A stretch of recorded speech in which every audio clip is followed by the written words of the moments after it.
Hi friends, ನಮಸ್ತೆ ಎಲ್ಲರಿಗೂ. ನಾನು ಸ್ಮಿತಾ. ಇವತ್ತು ನಾನು ಗ್ಯಾಸ್ಟ್ರಿಕ್ ಪ್ರಾಬ್ಲಮ್ಸ್ ಇರೋರಿಗೆ ಈ ಕಲರ್ ಥೆರಪಿನಲ್ಲಿ ಯಾವ ಕಲರ್ಸ್ ಅಪ್ಲೈ ಮಾಡಬೇಕು ಅಂತ ತೋರಿಸ್ತೀನಿ.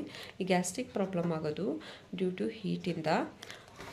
ಮೊದಲನೇದಾಗಿ ಈ 3 ಕಲರ್ಸ್ನ ಅಪ್ಲೈ ಮಾಡ್ಕೋಬೇಕಾಗುತ್ತೆ.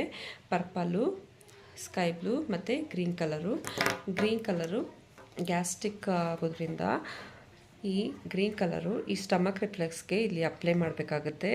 ಇಲ್ಲಿ ಅಪ್ಲೈ ಮಾಡಬೇಕಾಗುತ್ತೆ. ಇಲ್ಲಿ ಗ್ರೀನ್ ಕಲರ್ ಹಾಕಿ, ಮತ್ತು ಇದು ಪರ್ಪಲ್ ಕಲರು, ಅದ್ರ ಸುತ್ತ ಪರ್ಪಲ್ ಕಲರ್ ಹಾಕ್ಕೋಬೇಕು. ಮತ್ತು ಇದು right hand second index ring finger ಇಲ್ಲಿ ಸ್ಟಮಕ್ ಜಾಯಿಂಟ್ಗೆ ಗ್ರೀನ್ ಕಲರ್ ಅಪ್ಲೈ ಮಾಡಿ, ಮತ್ತು 2 ಇಂಡೆಕ್ಸ್ ಫಿಂಗರ್ಗೆ ಈ ಗ್ರೀನ್ ಕಲರ್ ಅಪ್ಲೈ ಮಾಡಿ, ಮತ್ತು ಲೆಫ್ಟ್ ಹ್ಯಾಂಡು ಲಾಸ್ಟ್ ಫಿಂಗರು ಇಲ್ಲಿ ಸ್ಕೈ ಬ್ಲೂ ಕಲರ್ನ ಅಪ್ಲೈ ಮಾಡಿ. ಈ ಥರ ಅಪ್ಲೈ ಮಾಡಿ ನಿಮ್ಮ ಗ್ಯಾಸ್ಟ್ರಿಕ್ ಪ್ರಾಬ್ಲಮ್ಸು ಸಾಲ್ವ್ ಆಗುತ್ತೆ. ಸೊ ನನ್ನ ವೀಡಿಯೋಸ್ ಇಷ್ಟ ಆದರೆ like and share and subscribe ಮಾಡಿ, ಮತ್ತು ಕಾಮೆಂಟ್ ಮಾಡೋದನ್ನು ಮರಿಬೇಡಿ ಫ್ರೆಂಡ್ಸ್. Thank you.